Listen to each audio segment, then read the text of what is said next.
तो आदाब, नमस्कार, गुड इवनिंग, सत श्री अकाल। एक बार फिर आप तमाम लोगों का स्वागत है फॉलो अप की इस एपिसोड में। आज संडे है और आज हम फॉलो अप के ज़रिए उन पुरानी खबरों को, उन पुराने केसेस को, उन गड़े मुर्दों को उखाड़ते हैं जिन पर वक्त ने अपनी धूल की चादर बिछा रखी है।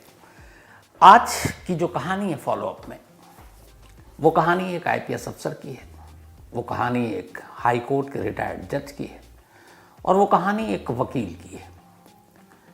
और ये फॉलो अप इसलिए आज आपको सुना रहा हूँ कि अभी पिछले महीने, मतलब करीब हफ्ते भर पहले, गुजरात की एक अदालत ने एक फैसला सुनाया और उस फैसले में एक IPS अफसर को 20 साल लंबी कैद की सज़ा सुनाई है। आज की कहानी है IPS यानी कि इंडियन पुलिस सर्विस के अफसर संजीव भट्ट की। नाम सुना होगा क्योंकि कई बार, बहुत बार विवादों से इनका बड़ा पुराना नाता रहा है। ये वही संजीव भट्ट है जिन्होंने 2011 में सुप्रीम कोर्ट में एक एफिडेविट, एक हल्फनामा दिया और ये कहा था कि 2002 में जो गुजरात में गोधरा दंगा हुआ था उसके पीछे जो अभी के हमारे प्राइम मिनिस्टर हैं नरेंद्र मोदी का हाथ है। और उसको लेकर फिर बहुत सारी चीज़ें हुई। 2015 में इनको IPS की नौकरी से इस्तीफा देना पड़ा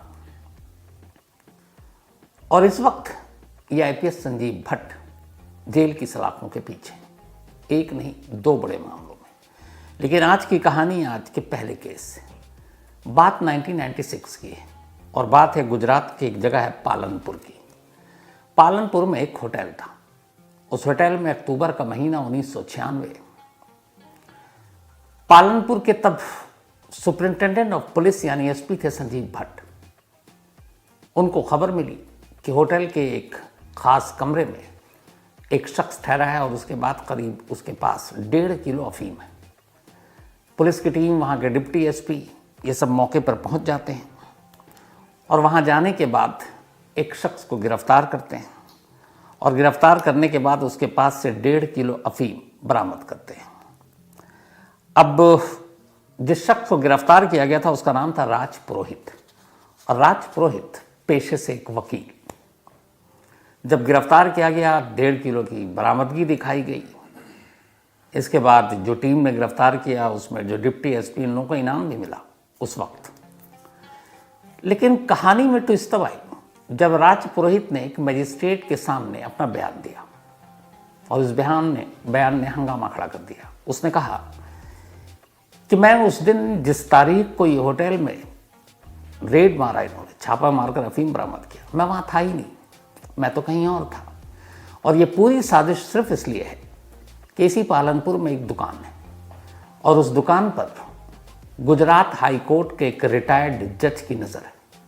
वो दुकान किसी भी कीमत पर हासिल करना चाहते हैं, मैं उनको देना नहीं चाहता हूँ और इसीलिए वो मुझे इस साजिश में फंसाना चाहते हैं। तो पुलिस ने 1996 में होटल में अफीम के साथ मेरी गिरफ्तारी दिखाई और मुझे पकड़ लिया।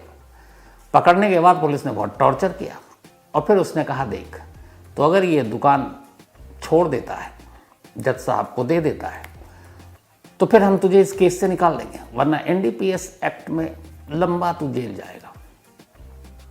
तो बाकायदा राज पुरोहित ने मजिस्ट्रेट के सामने ये पूरा बयान दर्ज करवा दिया। अब एक जज का नाम आया, एक IPS का नाम आया और उसने कहा कि ये जज ने संजीव भट्ट के जरिए ये सारी प्लानिंग की है, साजिश रची। अब सोचिए, एक IPS अफसर एक शख्स को, हालांकि पुलिसिंग में ऐसे बहुत सारे केसेस होते हैं, किसी को फंसाना बड़ा आसान है, हथियार रखवा दो, बॉम्ब रखवा दो, नशीली चीज़ें रखवा दो, उठा लो। तो खैर ये मामला हुआ। अब मामला कोर्ट में गया, लेकिन उस वक्त किसी की हिम्मत नहीं, कुछ हुआ नहीं, सब कुछ चलता रहा। धीरे धीरे वक्त बीतता रहा।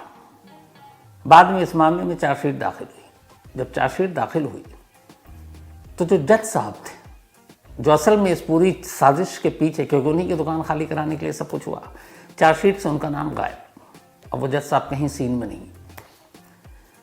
अब सीन में नहीं है तो नाम भी नहीं ले सकता।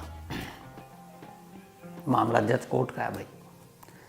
तो अब चार्जशीट में संजीव भट्ट मेन साजिशकर्ता के तौर पर और एक DSP और बाकी एक और 3 पुलिस वाले। फिर धीरे से धीरे वक्त बदला और बांसकाठा जो पालनपुर की अदालत है, वहाँ पर यह मुकदमा चला। इत्तफाक से कुछ वक्त के बाद जो DSP साहब थे जिन्होंने इस पूरे मामले में अफीम पकड़वा कर इनाम भी लिया था, उन्होंने एक अर्जी दी और कहा कि भाई मैं सरकारी गवाह बनने को तैयार हूँ, अप्रूवर, मुझे माफ़ी की गारंटी दे दीजिए, मैं गवाही दे दूँगा। अब वो डीएसपी जो है वो गवाह बन गए और इसके बाद मुकदमा शुरू हुआ, केस चलता रहा। ये जो डीएसपी थे, इनका नाम है इंद्रवदन व्यास, ये अक्यूज थे, गिरफ्तार हुए, लेकिन अब इनको बना दिया गया गवाह और इस वादे के साथ कि तुम्हें माफ़ी मिलेगी। उसका लंबा मुकदमा चलता रहा और आखिरकार अभी 28 अप्रैल को जो बांसकाठा के पालनपुर की अदालत है, उसने अपना फैसला सुनाया। फैसला ये कि संजीव भट्ट को 20 साल कैद की सजा दे दी गई। 20 साल कैद। अब इत्तेफाक से जब ये फैसला सुनाया गया तो संजीव भट्ट कोर्ट में थे, लेकिन कोर्ट में वो अपने घर से नहीं, जेल से आए थे, क्योंकि ऑलरेडी वो पिछले 6 साल से जेल में बंद है 2018 से।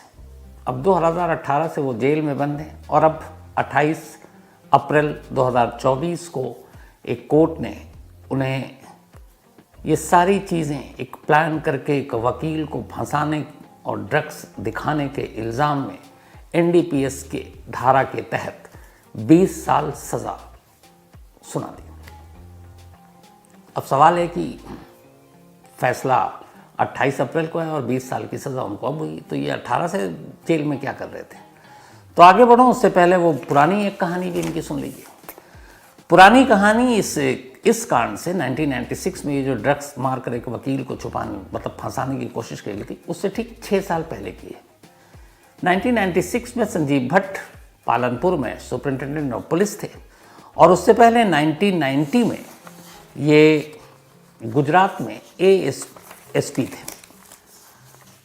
मतलब असिस्टेंट सुपरिंटेंडेंट ऑफ पुलिस। ये 1990 में हुआ करते थे गुजरात में और ये कहानी उस वक्त की है। तो ये 1990 की बात है और उस वक्त जामनगर में गुजरात के ही संजीव भट्ट एएसपी थे, असिस्टेंट सुपरिंटेंडेंट ऑफ पुलिस।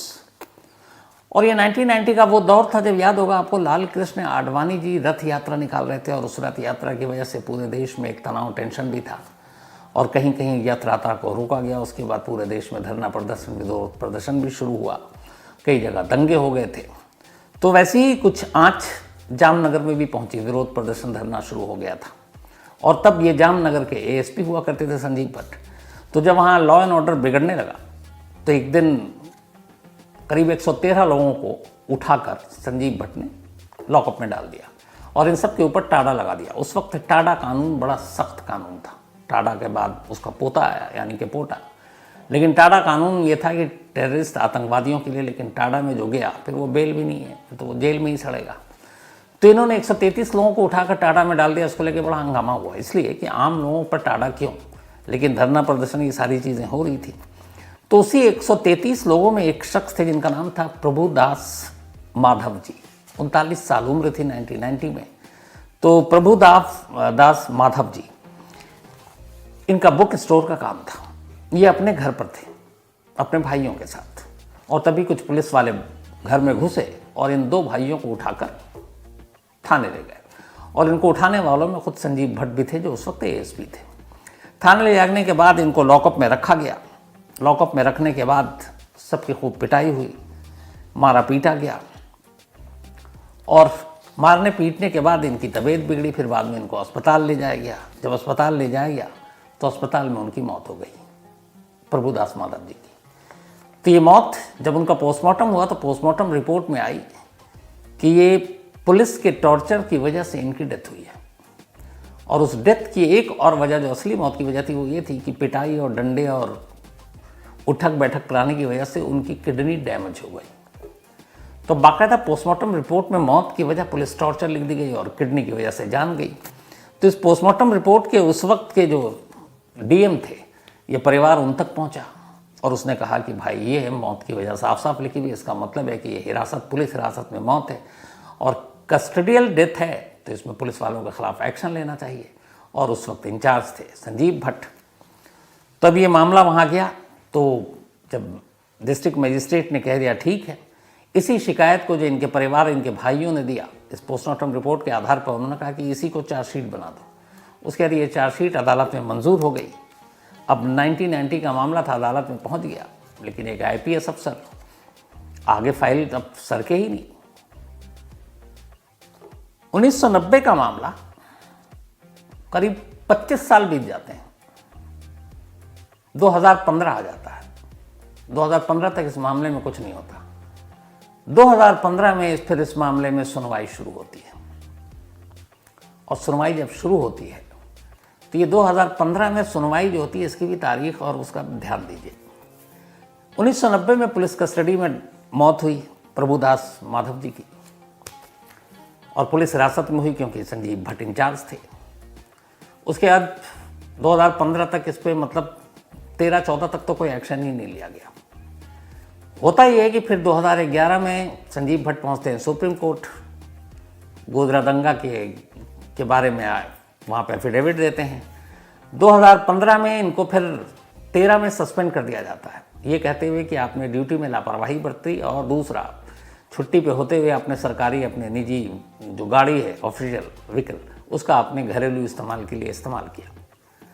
तो 13 में सस्पेंड, फिर 15 में इनको कहा जाता है कि आप इस्तीफ़ा ही दे दो, तो ये 15 में इस्तीफ़ा दे देते हैं।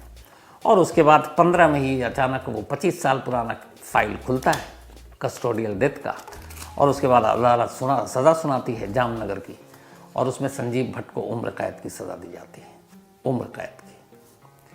अब 15 के उस फैसले के बाद ये आते आते हो गया करीब 18 में उम्र कैद की सज़ा, संजीव भट्ट जेल के अंदर। उधर अब 1996 का, मतलब ये जो ड्रग्स वाला मामला था, करीब 28 साल पुराना, अब 25 साल बाद वो आया, अब 28 साल पुराने इस ड्रग मामले की भी सुनवाई शुरू हो गई, और उसके बाद अभी पिछले हफ्ते अब इसमें सज़ा सुनाई गई 20 साल। और जज ने बाकायदा अपने फैसले में लिखा है कि चूंकि उनको ऑलरेडी एक उम्र कैद की सज़ा मिली हुई है, तो ये सज़ा उससे अलग होगी। ये नहीं है कि दोनों सज़ाएं एक साथ चलेंगी, मतलब वो उम्र कैद पूरी काट लेंगे, उसके बाद फिर ये 20 साल की सज़ा शुरुआत होगी। अब कैसे उम्र पूरी की पूरी काटेंगे तो फिर बचेगी क्या, मालूम नहीं। लेकिन खैर, इस फैसले को अब संजीव भट्ट ने हाई कोर्ट में चुनौती दी है, जो ड्रग्स वाला मामला है, और साथ ही उन्होंने जो उम्र कैद के फैसले वाली है उसको भी ऊपरी अदालत में चुनौती दे रखी है। अभी तक कोई फैसला आया नहीं, इसका भी अभी कब आएगा पता नहीं। लेकिन ये वो संजीव भट्ट हैं, जब ये एक बार अहमदाबाद में थे, और ये जेलर भी रहे, साबरमती जेल में जेलर थे, और जब ये जेलर थे और जब इनका ट्रांसफ़र हुआ तो वहाँ पे कैदियों ने भूख हड़ताल कर दिया था, धरना प्रदर्शन कर दिया कि नहीं, संजीव भट्ट को वापस लाओ, और उसी जेल में फिर इनको रहना भी पड़ा कैदी बनकर।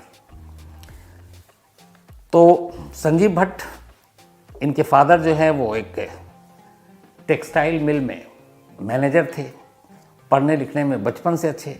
1985 में आईआईटी बॉम्बे से इन्होंने पढ़ाई अपनी पूरी की, फिर यूपीएससी का एग्ज़ाम दिया, और पहले ही अटेम्प्ट में ये सीधे आईपीएस बन गए, और आईपीएस बनने के बाद फिर इनकी पोस्टिंग हुई। लेकिन पोस्टिंग के साथ साथ ही हमेशा अपनी नौकरी को लेकर विवाद में भी रहे। अब ये तो होगी संजीव भट्ट की पूरी कहानी। 2 केस, एक कस्टोडियल डेथ, उम्र कैद, एक 1.5 किलो अफीम की सज़ा, साजिश, उसमें 20 साल। लेकिन अब अगर उस वकील ने, जिसने बाकायदा मजिस्ट्रेट के सामने अपना बयान दिया, राज पुरोहित, कि ये पूरी साजिश मुझे फंसाने की इसलिए थी क्योंकि इसके पीछे एक दुकान था मामला, जिसको वो कब्जाना चाहते थे एक हाई कोर्ट के जज, रिटायर्ड, और उन्होंने कहा संजीव भट्ट से कि मेरा ये काम करा दो। मुझसे वैसे बातचीत हुई, मैंने कभी मैंने माना ही नहीं, मैंने कहा मैं दूंगा ही नहीं। तो फिर उन्हें लगा इस रास्ते से नहीं तो टेढ़े रास्ते से काम करना चाहिए, तो इसीलिए मुझे ड्रग के मामले में फंसा कर फिर मुझसे समझौता करने की कोशिश की कि इस केस से निकालूंगा, तुम जो है वो दुकान दे दो, और मुझसे वो दुकान ले भी लिया। इस केस की सबसे खास बात ये, वो दुकान गया भी राजपुरोहित के हाथ से। और उसके बाद अब ये फैसला आया। लेकिन सवाल ये उठता है कि हर क्राइम में, हर जुर्म में ये होता है कि एक मोटिव, एक मकसद। अब यहाँ पर संजीव भट्ट ने एक वकील को फंसाया, उसके पास से अफीम बरामद दिखाई, सब कुछ किया, केस हो गया। लेकिन जैसे हर मर्डर में एक मोटिव होता कि क्यों मारा, क्या इस केस में मोटिव मायने नहीं रखता? और मोटिव क्या है? संजीव भट्ट की डायरेक्ट इस वकील से कोई दुश्मनी कभी सामने नहीं आई, ना कोई रिश्ता सामने आया, पर इसके साथ क्यों किया? क्योंकि एक हाई कोर्ट के एक्स जज, उनका काम करना था। तो यहाँ पे मोटिव में वो जज साहब भी आते हैं कि नहीं आते हैं? अगर आते हैं तो फिर चार्जशीट से उन जज साहब को बाहर कैसे किया गया, ये अपने आप में एक सवाल है। कोई भी कानून का जानकार इस पर बता सकता है। हमारी क्राइम तक फैमिली में बहुत सारे वकील हैं, मैं चाहूँगा आप भी इस पर कुछ रोशनी डालें। तो ये थी कहानी, एक IPS, एक हाई कोर्ट के एक्स जज और एक वकील जिसमें बलि का बकरा बना, और संजीव भट्ट एक IPS नामी गिरामी, 6 साल से जेल में, 20 साल की और उनको अब सजा मिल गई है। तो आज फॉलोअप में इतना ही। अब आपसे मुलाकात होगी अगले संडे को फॉलोअप में किसी पुरानी कहानी के साथ, उसके नए अपडेट के साथ। तो तब तक अपना और अपनों का ख्याल रखिएगा। Thank you very much.